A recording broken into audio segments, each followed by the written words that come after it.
Bonjour à tous et bienvenue sur Digital Media Congo, votre chaîne qui fait le pont entre la diaspora et nos concitoyens qui sont au Congo. Aujourd'hui, nous allons parler d'un événement qui a eu lieu le 13 septembre ici en France.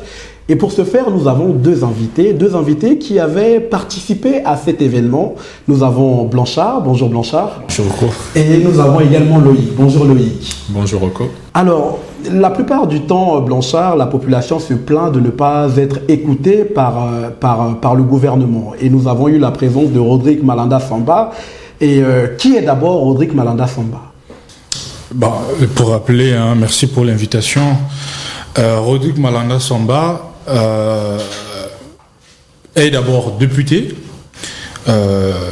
Il est conseiller du président de la République sur les questions politiques. Il est aussi président du conseil d'administration du FIGA, qui est le Fonds d'influence et de garantie.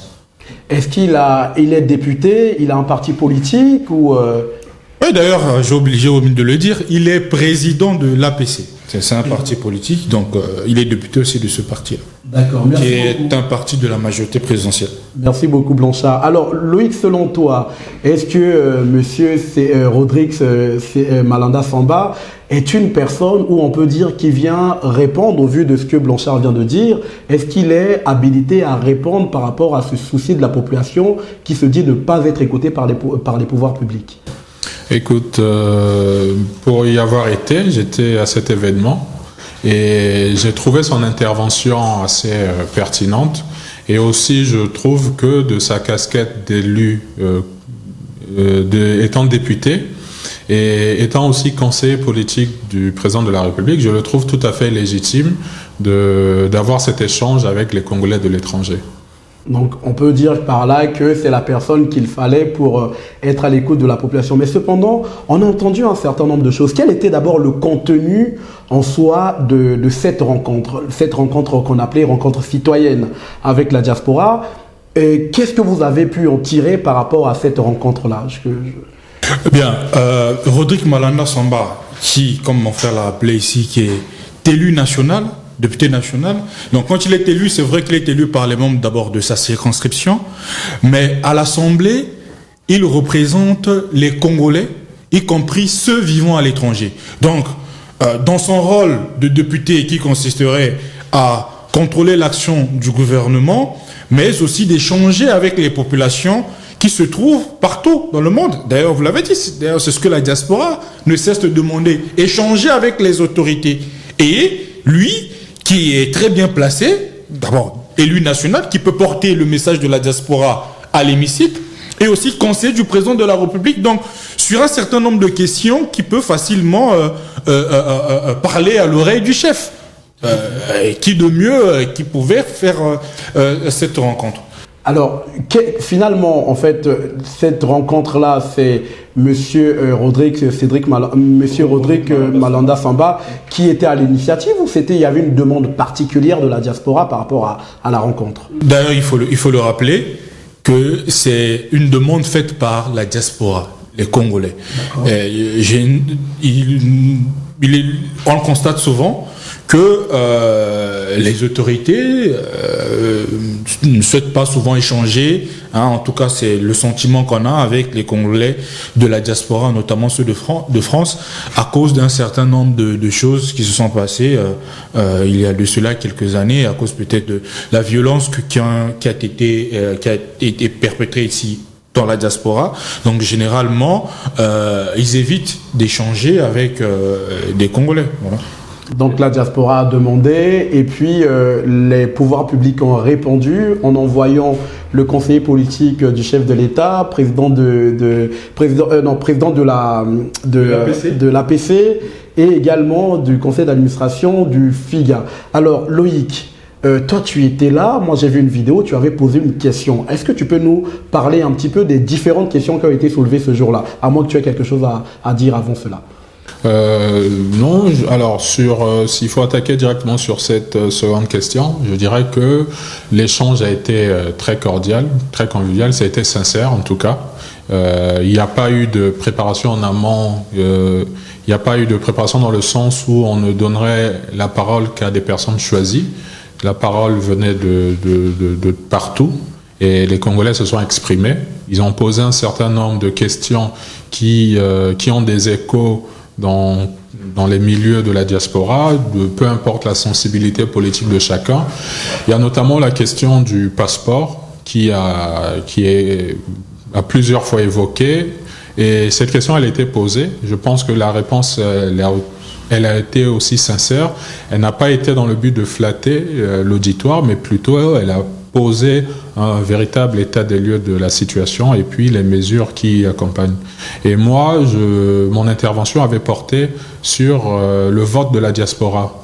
Et c'est une question que tous les Congolais de tous les horizons mettent sur table pour dire que nous sommes Congolais, nous sommes en dehors du pays, mais nous avons aussi le droit de nous exprimer.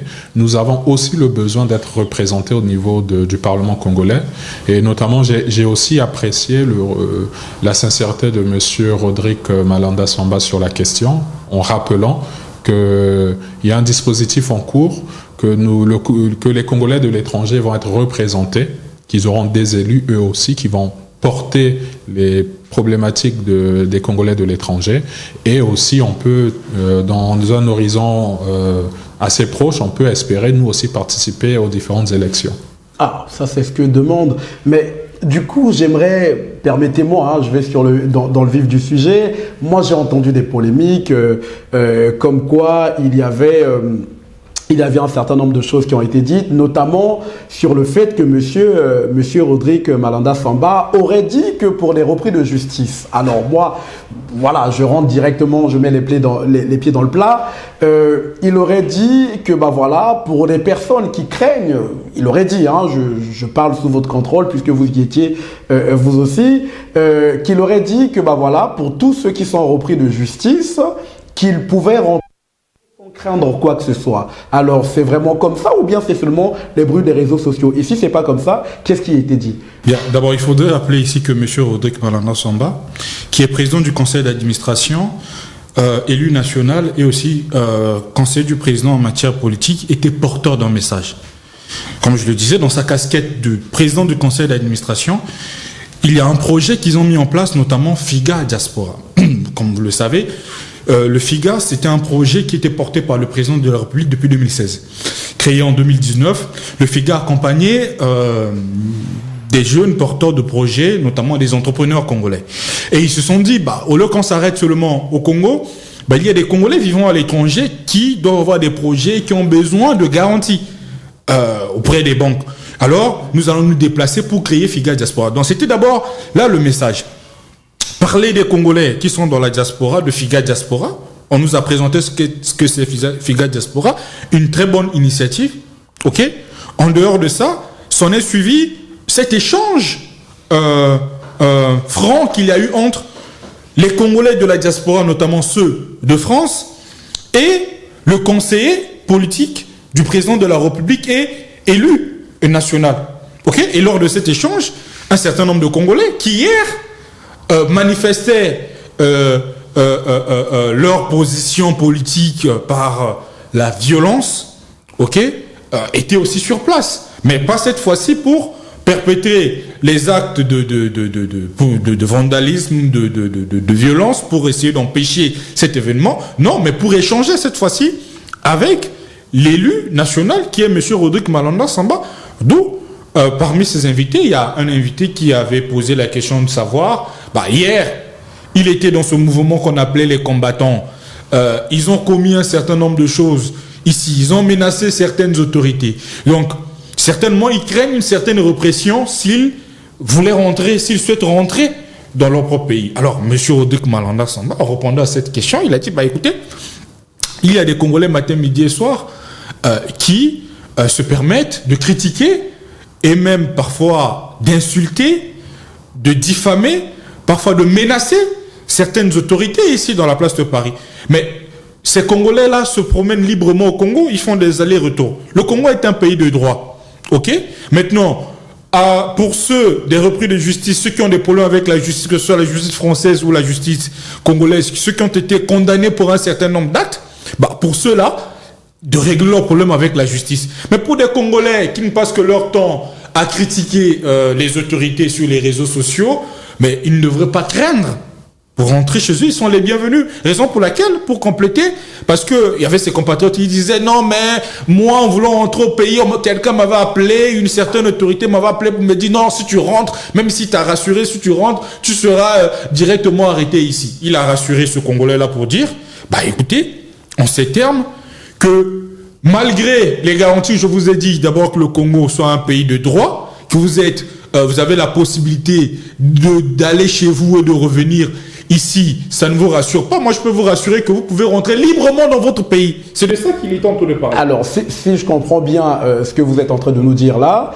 c'est que l'élu, le conseiller du chef de l'État, président du conseil d'administration du FIGA, ne s'est pas engagé sur les repris de justice, mais plutôt sur des personnes qui auraient peur de rentrer parce qu'elles auraient critiqué le gouvernement. Oui, mais il faudrait aussi rappeler que son engagement, c'est pour juste rassurer. C'est juste qu'il dit, bah, malgré les dispositions qui ont été mises en place, si vous trouvez, moi je peux vous rassurer que si vous rentrez, rien ne va vous arriver. C'est dans ce sens-là, il faudrait qu'on fasse la nuance. C'est pas comme ça qu'on a compris les choses. On a eu le sentiment qu'il a dit, il aurait dit, je parle à l'impératif, il aurait dit que bah voilà, en fait, si vous avez peur, on nous a mélangé un petit peu les choses en nous faisant comprendre que finalement ça concernait tous ceux qui avaient peur des repris de justice. Est-ce que c'était vraiment ça? Je vous pose la question parce que vous étiez sur place et moi je ne prends que les bouts un peu que j'ai entendus dans les réseaux sociaux.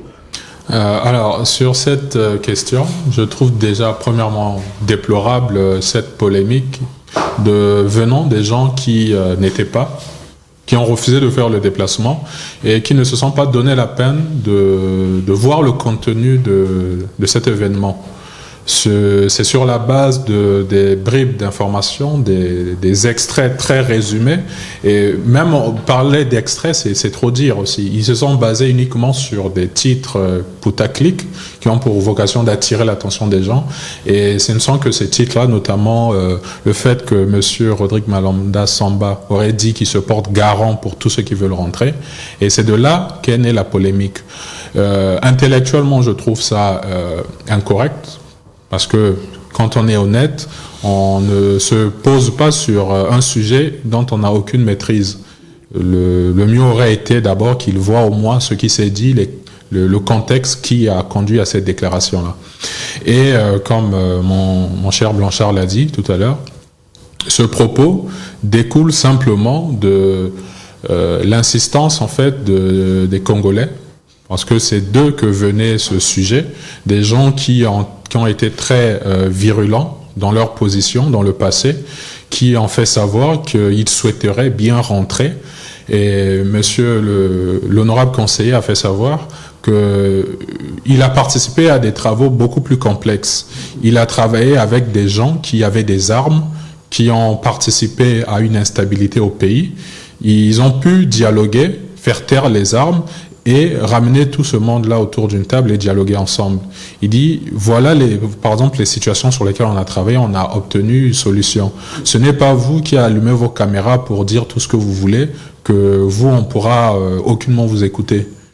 Et dans cet élan, il a dit, écoutez, si vous avez besoin de plus d'assurance, moi je vous dis qu'en rentrant, il n'y aura rien. S'il y a quelque chose, appelez-moi, parce que je suis convaincu qu'il n'y aura absolument rien.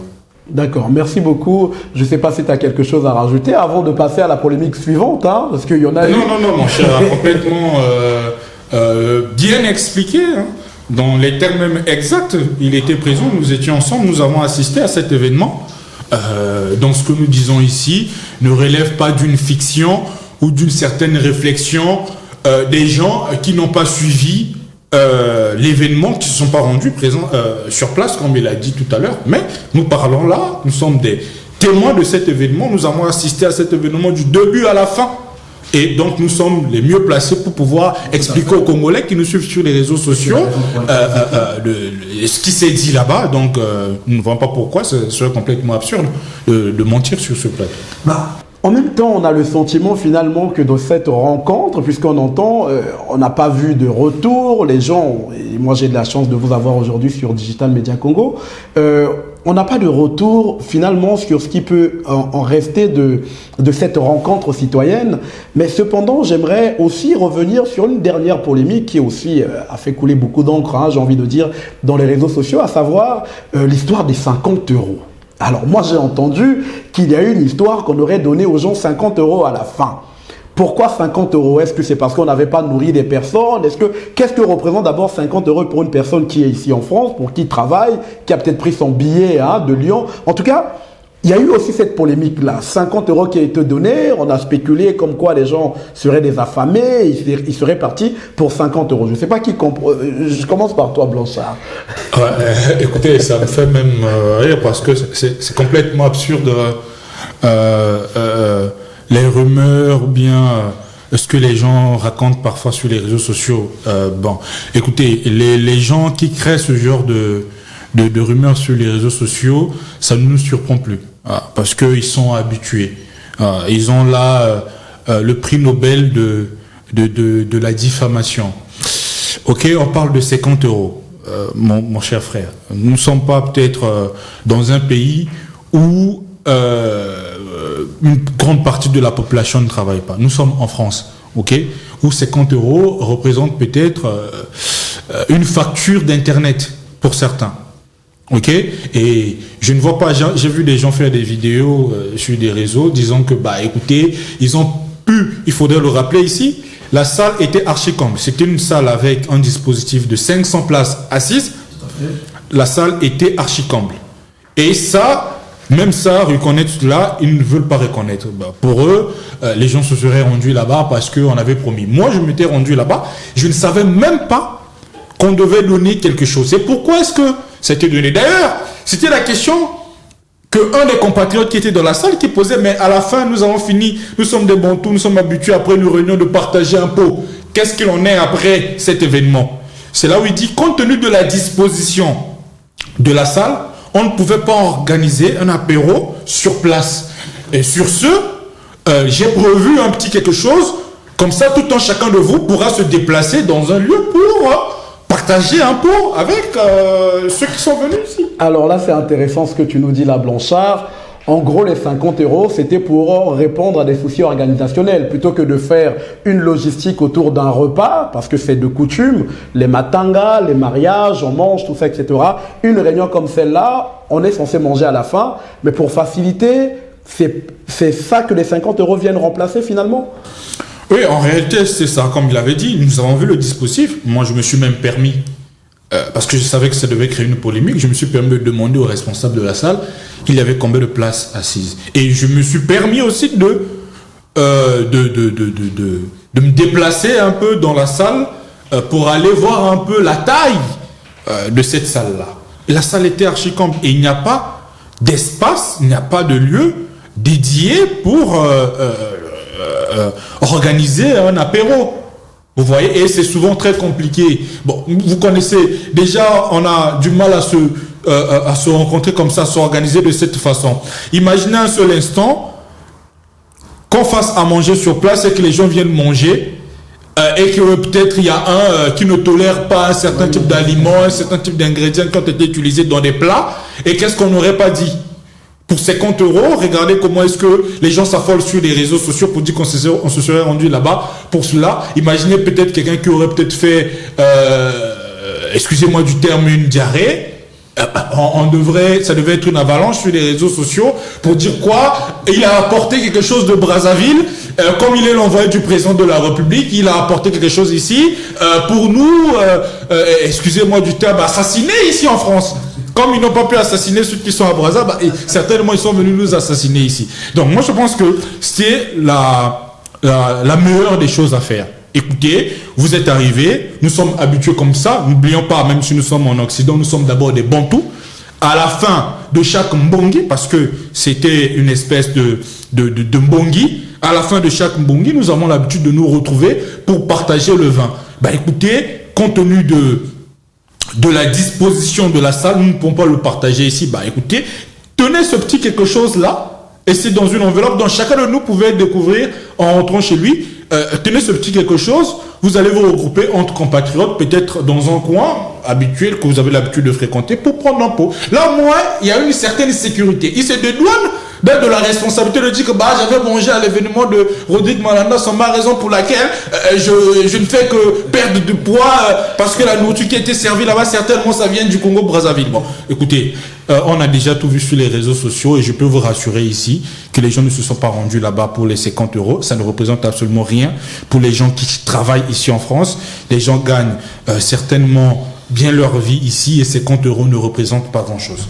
Mais Loïc, du coup, tu étais également sur place, tu as entendu tout cela.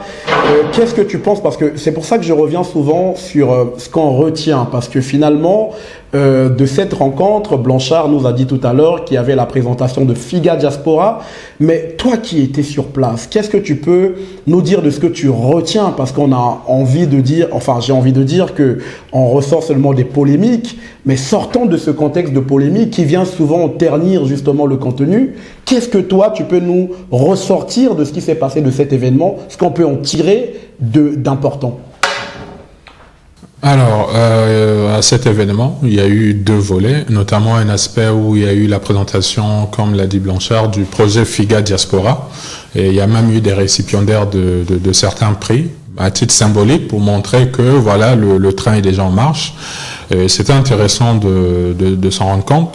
Mais moi, en m'y rendant, l'accent était principalement porté sur déjà l'intitulé de l'événement, la rencontre citoyenne. Je prône personnellement des valeurs de dialogue. Et pour moi, toute invitation à dialoguer, à cœur ouvert, pour moi, c'est quelque chose de très fondamental. Et c'est le sentiment que j'ai eu lors de cet événement. Alors, on entend dire par-ci par-là, des gens parler de naïveté, pour dire que nous qui étions à cet événement, nous sommes naïfs d'aller croire ce qui a été dit. Moi, j'ai envie de dire que le Congolais veut une chose et son contraire, parce que on va reprocher un certain nombre de choses. Il y a des choses qui ne vont pas au pays, il est vrai, mais tout partira du dialogue. Pour résoudre un problème, il faut l'indexer. Il faut qu'on dise quel est ce problème. Les Congolais de l'étranger, notamment en France, on soulève énormément de questions. Et ces questions, si elles ne sont pas entendues par des gens qui ont la prérogative pour la résoudre, pour suggérer une résolution, mais à qui allons nous les confier? En allant sur TikTok, ne va absolument jamais résoudre nos problèmes. Il faut que les gens qui ont l'initiative, qui ont les pouvoirs possibles de mener, de porter nos voix, c'est à eux là que nous devons les confier. De la même manière que si des acteurs politiques de l'opposition invitent à des rencontres citoyennes, nous allons aussi répondre présent pour les entendre et pour les porter aussi nos préoccupations. Il y a eu plusieurs initiatives, notamment je me souviens avoir pris part à des rencontres du mouvement républicain, qui est un parti politique de l'opposition, où il y a eu ces échanges aussi dans ce sens, où j'ai vu des Congolais aussi de la diaspora être présents, porter un certain nombre de préoccupations. Nous avons entendu les acteurs de ce parti politique, et c'était une rencontre qui était aussi bénéfique. Mais sur ce type d'événement, il n'y a pas de critique. Il y a et le problème, c'est que on a tendance à mélanger les choses. On mélange nos contentieux personnels, on mélange les critiques que nous avons envers les acteurs politiques. Nous les mélangeons avec tout ce qui peut être fait dans le sens de répondre à des préoccupations. Donc, on est complètement fermé au dialogue pour dire que tant que c'est eux, on dialogue pas. Mais c'est d'eux que viendra la solution. C'est la mouvance, la majorité présidentielle qui a la majorité au Parlement. Si les acteurs du PCT ou de la majorité présidentielle prennent des initiatives de dialoguer avec des gens, c'est qu'on espère, on attend d'eux qu'à la sortie de là, qu'il y ait des actions qui soient portées dans ce sens. Je veux bien qu'on parle de naïveté à la prochaine échéance, à la prochaine rencontre, où effectivement, ici se présente devant nous et que rien de ce que nous avons discuté, rien n'a été abordé, rien n'est en travaux.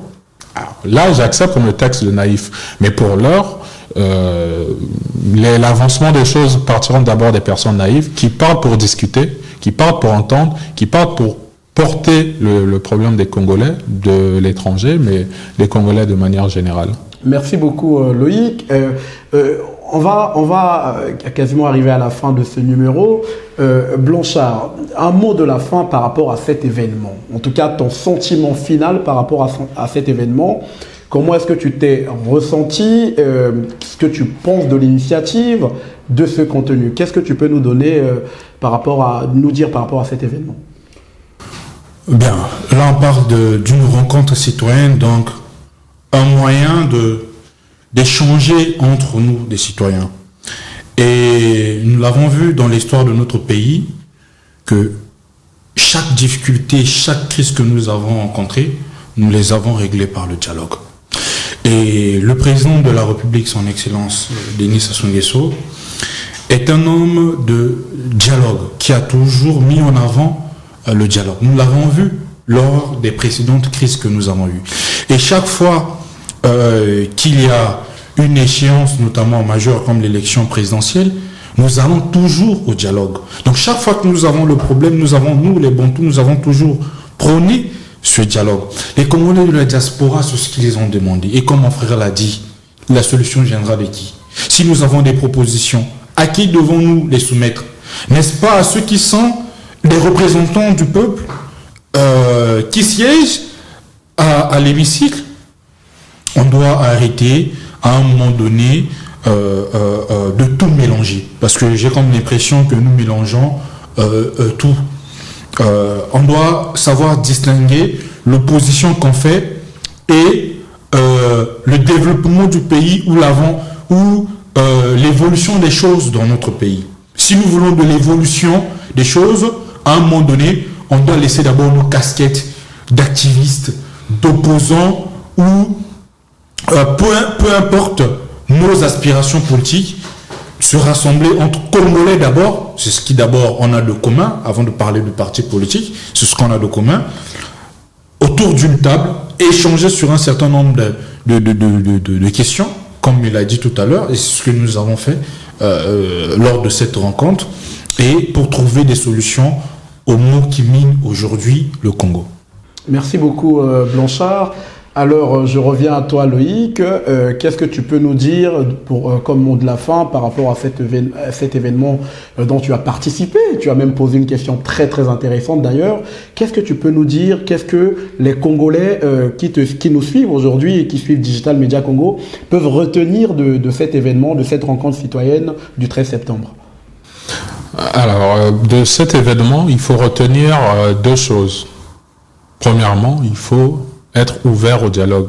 Même si la personne en face n'a pas le même idéal que nous, le débat, l'essence même du débat, c'est de confronter les opinions, écouter. Possiblement, on peut avancer dans notre posture ou on peut apporter des éléments pour aider l'autre en face. Donc, l'acteur en face, c'est un élu de la République qui a cette possibilité de porter la voix des Congolais. Donc il faut dialoguer avec ce genre de personnes, il faut participer à ce genre d'initiative, déjà pour savoir ce qui est en cours, les travaux en cours, et puis de les porter aussi nos problèmes, ça peut les inspirer dans leurs futurs travaux. Et aussi de cet événement, on retient que les Congolais ont été sincères, tout ne s'est pas bien passé, il n'a pas validé ou bien l'auditoire n'a pas accepté tous les éléments de sa part et ça s'est ressenti aussi. Quand il fallait dire non, les Congolais ont dit non, là on n'est pas d'accord. Et quand c'était ok, on a applaudi, on a dit oui effectivement, on va dans ce sens, on recherche tous la même chose. D'ailleurs je retiens de son introduction un propos très intéressant, c'est que le Congo pour se construire il a besoin de la contribution de tout le monde et nous devons commencer par dialoguer si on veut avancer. Merci beaucoup Loïc, merci beaucoup Blanchard et merci à vous tous qui suivez Digital Media Congo, votre chaîne qui fait le pont entre la diaspora et nos concitoyens qui sont au Congo. Et vous avez entendu ceux qui étaient sur place, ce qu'on retient, c'est justement une rencontre qui a permis à ce qu'il y ait un dialogue avec tous les Congolais et je pense qu'ils saluent également ce genre d'initiative. Ils en appellent. Le dialogue est très important et nous demandons également au gouvernement d'être un peu plus à l'écoute et saluons également ce genre d'initiative. Alors pour vous qui nous suivez, nous vous invitons également à nous suivre sur nos différents réseaux sociaux, à savoir TikTok, YouTube, Facebook ou Instagram, Digital Media Congo. On vous dit à très bientôt sur Digital Media Congo.